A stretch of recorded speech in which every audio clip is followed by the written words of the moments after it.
Aynan o'sha kechasi xonamizda juda qo'rqinchli voqea bo'ldi.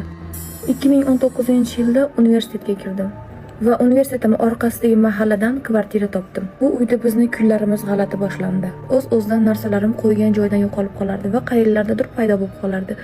Boshda men qizlar olib qo'yib, keyin yana qaytarib qo'yib qo'yapti deb o'yladim. O'qishdan kelib uylarni tozalab, oshxonalarni yig'ishtirib, xonamga dars qilishga kirdim.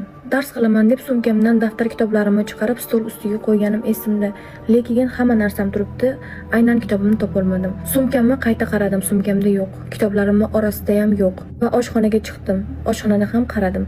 Qaytib xonaga kirganimda kitobim stolning ustida paydo bo'lib qoldi.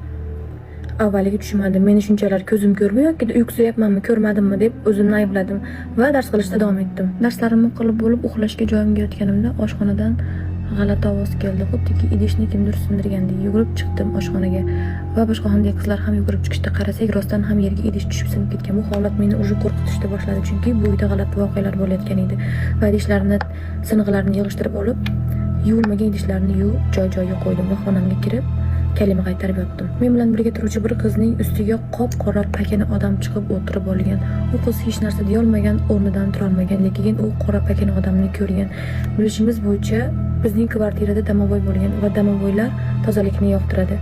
Aynan domovoy qo'rqitgan qiz hech qachon uylarini tozalamagan, hattoki yechgan kiyimlarini ham joyiga qo'ymagan.